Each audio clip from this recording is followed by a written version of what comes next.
Secrets of the Research and Analysis Wing, one of the best in the world. Find out here. Hello and welcome to my channel. This is Aadi. This video is in continuation of my last video on the Research and Analysis Wing. If you've not seen that by now, please do check it out. I do bring out a lot of interesting factoids about this great intelligence agency of India. This video is in continuation, bringing about some more interesting factoids from history as to how this organization has actually performed and helped the country during times of crisis. During the 1971 war, actually just a little while before that, the Research and Analysis Wing got to know that the Pakistanis had better code breaking equipment and were very close to breaking the codes of the Indian Armed Forces engaged in various levels of communication about the war. This information was passed on to the Defense Ministry and the decision makers in the Armed Forces.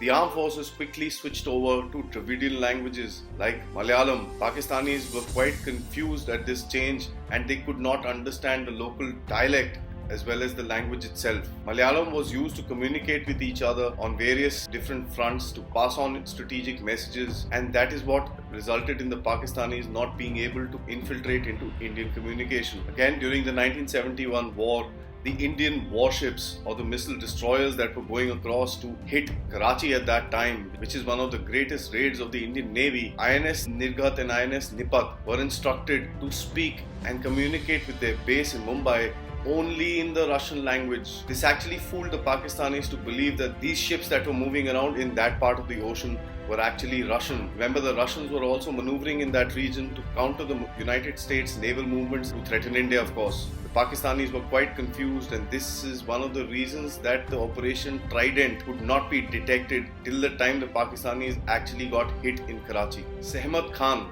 this is a girl on which one Bollywood movie was also made, was an Indian Kashmiri undercover agent sent into Pakistan during the 1971 war. She was the daughter of a very wealthy Kashmiri businessman. She went into Pakistan, married a Pakistani army officer. She was basically just supposed to be a conduit of information to be passed on to the real spies in Pakistan. She took a step ahead on her own and started passing on very strategic information back to the Indian side. One of the most critical information that she passed on was the Pakistani plan to attack the only Indian aircraft carrier in the sea at that time, which was the INS Vikrant. But thankfully, because of the information that she was able to share back with the Indian side, this attack was able to be pushed away and the Vikrant was saved because of that. She later on returned back into India with a son born out of the Pakistani army officer that she had married back in Pakistan. She settled down back in India and her son later on even joined the Indian Army. RAW has more or less been a defensive and an information gathering agency. But recently, one can also see some offensive operations that have been carried out by RAW. These operations have given it unprecedented success with the jihadist groups in Pakistan targeting Kashmir. The assassination of Lashkar Chief Hafiz Mohammad Saeed security boss Khalid Bashar in 2013 was one of the biggest coups that was brought to bear by the information provided because of the Research and Analysis Wing. The penetration of the Jaish-e-Mohammed camps, the cross-border attacks that have been taking place because of the information provided by the RAW,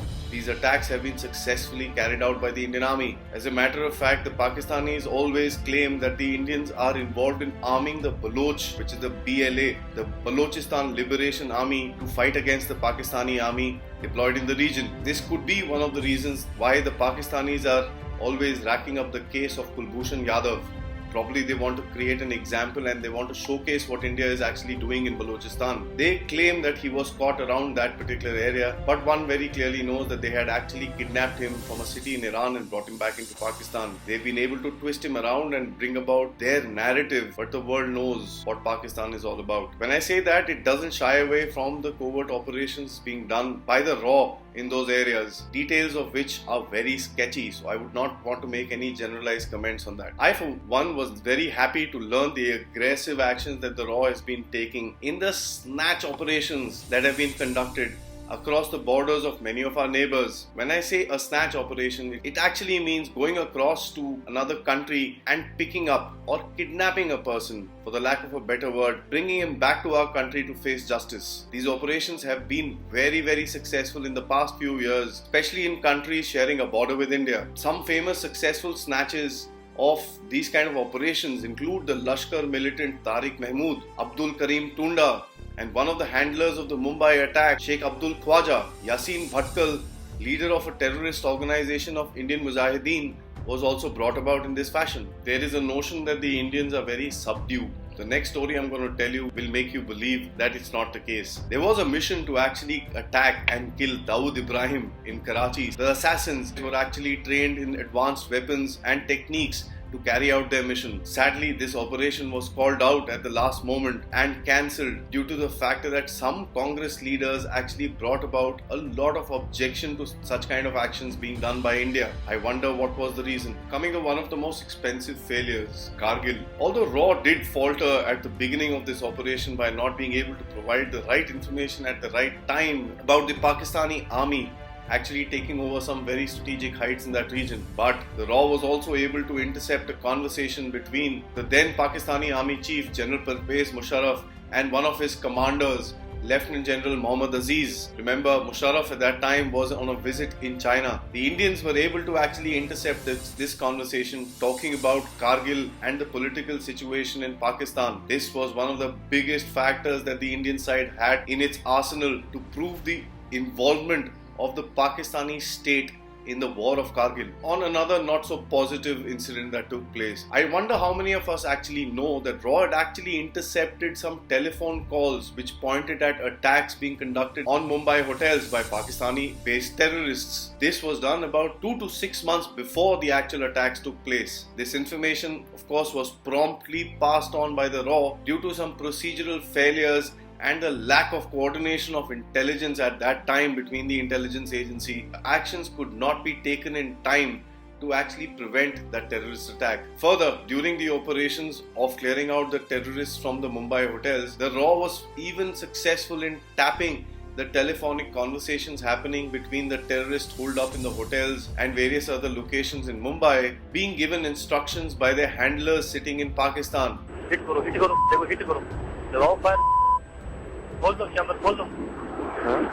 These telephone conversations have been heard by all of us. Another point about Pakistan and its antics against India. During the late 70s and the 80s, there was a fervor created by Pakistanis about Khalistan. A lot of people were brainwashed and even trained in Pakistan to create an agitation amongst the Sikhs in India. Pakistan also granted them territorial support, something that I'm going to explain in just a little bit, as well as arms and ammunition provided to them by the United States to fight the Russians at that particular point of time. I don't know how many of us would actually remember, but during the 70s and the 80s, a lot of Indian planes were being hijacked by Khalistani terrorists and were being taken to Pakistan. There were about 3 or 4 hijackings that happened which had events pretty much mirroring each other. An Indian plane would get hijacked. Pakistan would allow the plane to land in one of its airports. Pakistan would provide the media support to these Khalistani terrorists to come out and showcase their so-called cause, and then Pakistan would make mock arrests of these people or negotiate with them to release the passengers of that aircraft, and these flights would promptly come back into India without any damage. The Indian intelligence agencies were looking at this and were analyzing this entire situation. How they reacted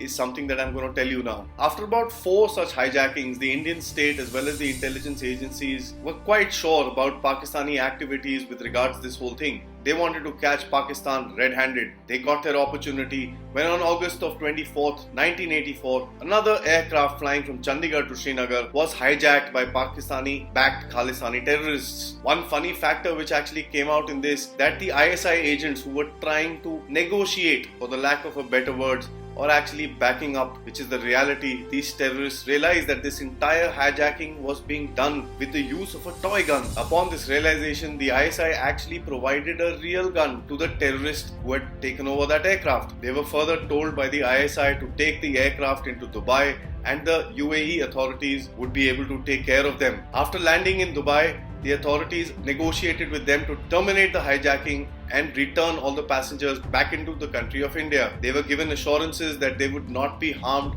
or arrested in any way. The hijackers agreed and actually left the plane and allowed the passengers to take off and return back to India. The hijackers further returned the Pakistani ISI provided revolver to the airport authorities in Dubai. They had made a demand that they wanted to go to the United States as they were seeking asylum in that country. Indian intelligence was looking at all this very carefully, and the military leadership as well as the intelligence community planned a mission to put an end to this entire nonsense once and for all. They spoke to their counterparts in Dubai and assured them that there would be an aircraft that India would send across to take these terrorists to the United States unharmed. They chartered a plane from a Western aircraft company, and this plane was sent to UAE with paramilitary forces hiding inside it. When the aircraft landed in Dubai, the terrorists were told by the UAE authorities that there is a special aircraft that the Indian government has organized for them to be taken across to the United States. The terrorists agreed, and the minute they came inside the aircraft closed up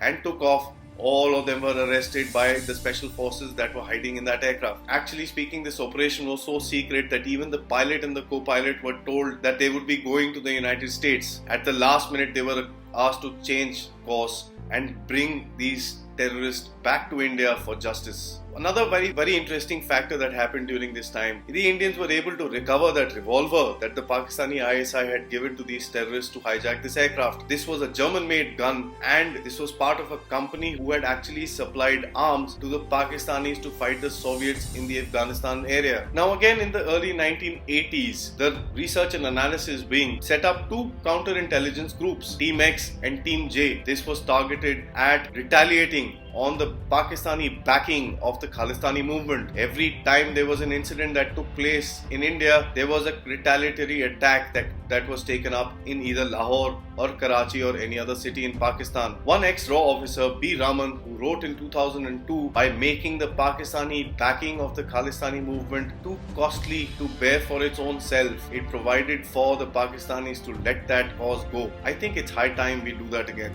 In recent years, during the time of the ISIS or the Islamic State, which had taken up territories in Syria and Iraq, a lot of Indians, especially I'm sure all of us would remember, some 46 Indian nurses were stuck in Iraq. They were brought back to India from Mosul, which was bang in the middle of the fight. There were contacts that were developed with the Islamic State and the forces opposing them to ensure the safety and security of these nurses and for them to be brought back into their own country. I wonder a lot of us would not know this operation was spearheaded by Mr. Ajit Doval, our national security advisor, who as a matter of fact visited Iraq himself to facilitate the return of over 5,000 other people from the war-struck land. Some important Pakistanis who actually do make sense. Their claims are that the Indian Research and Analysis Wing has penetrated deep into the Pakistani military as well as the bureaucratic establishment in Pakistan. They believe that the RAW's task is to ensure the destabilization of Pakistan, ensuring financial weakness and the Pakistani inability to keep Kashmir in the forefront of their minds. I would not be able to confirm something like this, but looking at what is happening in Pakistan today, one wonders. After the 9/11 attacks in America, RAW and CIA worked very closely together. It's not a very known fact. As a matter of fact, RAW was instrumental in providing a lot of information to the American intelligence. This fact of course has not been brought about into the public domain, but there have been American intelligence analysts who have very clearly said that the Indian RAW was a better friend of America than the Pakistani ISI, who they were working with very closely during those times. It has further come to light that a timely tip-off given by RAW to the Pakistani intelligence actually foiled the third assassination attempt on the President of Pakistan at that time, General Pervez Musharraf. I know a lot of you will be thinking why, so am I.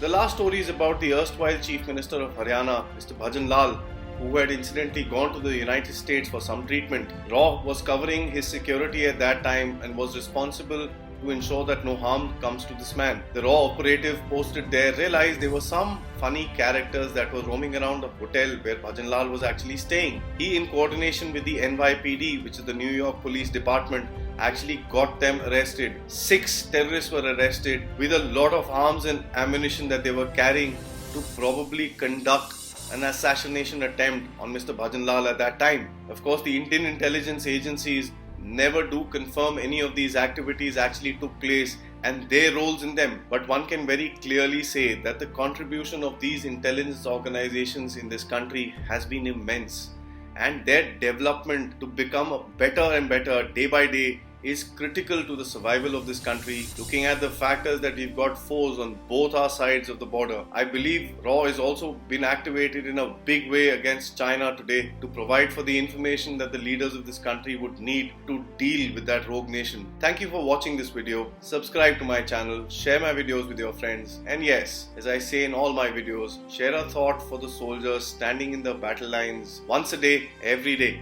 Jai Hind!